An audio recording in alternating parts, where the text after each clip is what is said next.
called plays. Dude. Brett Favre returned to play for a very good team in Minnesota. That's not in debate here. But the best team he's ever played for, now them's fighting words.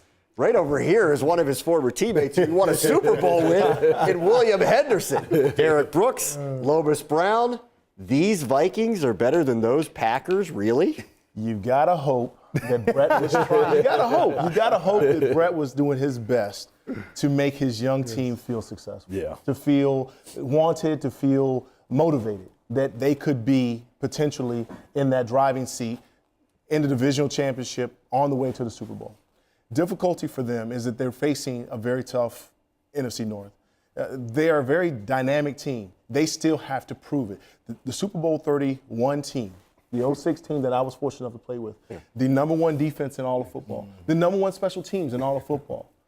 I mean, some players that will go on in infamy for being legends at what they did. Reggie White, Gilbert Brown. There's so many more. Santana Dots, who played at a high level constantly. And Favre gets all the credit for that. And he guys on the offensive side who just made him successful in correcting his decision. Yeah. He did a fantastic job with that team.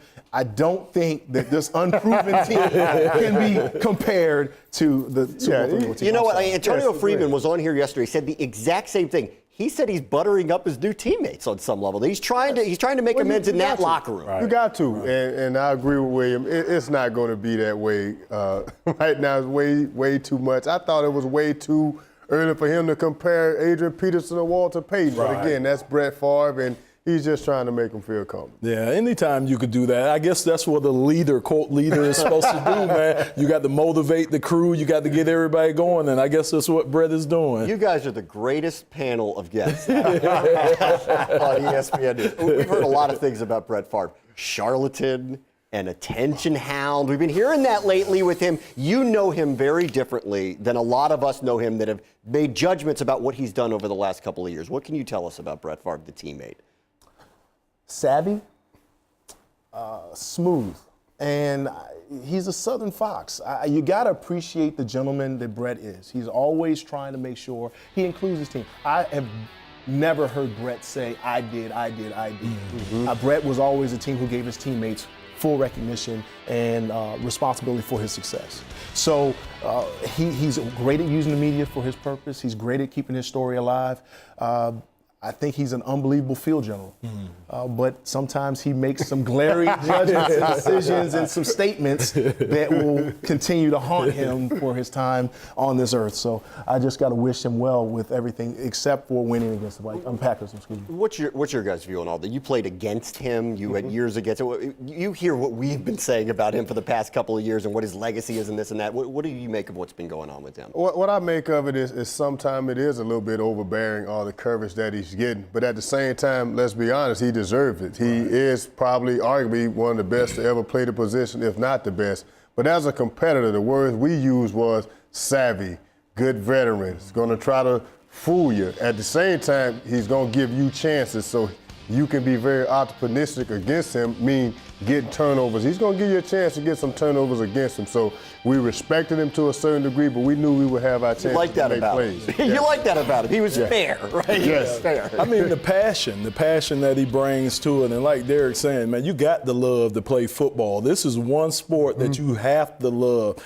And you could tell that he does. You know, it tears at you when you're trying to make a decision like that, whether you're going to leave a game you probably played most of your life or whether you're going to continue to play it. I think Brett was toiling with that decision. He might have did a few things that were that he could have waited to do, but hey, the man loves the game and he's playing at a high level. This is weird. I mean, this on a lot of levels for football fans. This is so strange what is happening this weekend to see him walk out on Lambeau Field wearing a purple uniform. What is going to be going through his mind when he's sitting in the visitors' locker room this weekend? One, that he's probably not as comfortable in his environment that he's used to. He's not going to have the oversized locker. He's not going to have a warm welcome into the stadium that he's so used to. Brett is going to come into an unfamiliar territory.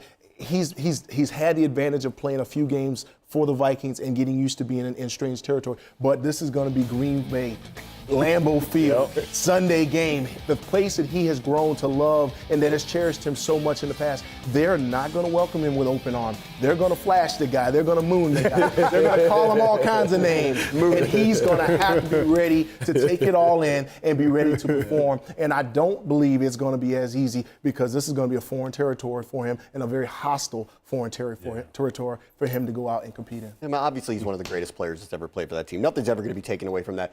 I think on a lot of levels, you're similar with the Tampa Bay Buccaneers. You have a similar thing that happened for you in your career there. Mm-hmm. Could you ever really envision playing for the Saints, playing for the Falcons? Really? I can. My phone needs to be ringing. But again, I spoke with John Lynch earlier today about it. John went through that when his first trip back to Tampa when he played with the Broncos, and he did emphasize it's not going to be the same game. You're going to feel emotions because you're going to start thinking about things outside the community. I mean, outside the field. He started thinking about the community. He even remembered the hospital that his children was born in. Yeah. And all those emotions are going to be there, and I feel the same as William. It's going to be very difficult. It's not the same game that's going to be played, and Brett already had butterflies when he was in Minnesota. I can imagine it's going to be more than butterflies when it comes to him going in Lambeau Field. Yeah. I mean, the thing about it, he might need someone to help him find the visitors' locker room because he's never been down that part of the stadium. But again, I remember going back when I was with the Detroit Lions, when I was the Arizona Cardinals, going back to play against the Detroit Lions, and it's just strange. It was strange coming back, sleeping in my bed at my house in Detroit. It was strange being on the visitors bus. It's just everything, like you guys are saying, everything's going to be so different for this guy. But the thing I think he's going to lean on is those 19 years that he had. He'll get those emotions going to run strong. They're going to be everywhere. But I think once that game starts, after that first series or so, I think he's going to settle down. Packer fans. How are they going to react? We call them the 12th men on the field. Mm-hmm. That is the noise-creating crew, the distraction-creating crew that you hope is going to be ready to be involved in the game from first snap to the last snap. And again, this is going to be one of the times where this is a crowd that has felt jilted in so many ways. This was a divorce case since this entire thing started. So emotionally, these fans are going to be really involved with getting things going and showing that they have a love for the Green Bay Packer organization and not just a true dedication to one player or one entity in that organization. But it's okay to cheer Brett. It's okay to cheer Brett, to cheer at the intro, but you boo him from that point on. He is not wearing green and gold. You can go ahead and boo him. This is your one chance to do so. Lomas Brown, Derek Brooks, William Henderson, thank you guys. Thanks. And coming up here on ESPN News, the Kurt Rambis, Johnny Flynn era off and running in Minnesota. The first NBA fantastic finish. That's up next here on ESPN News.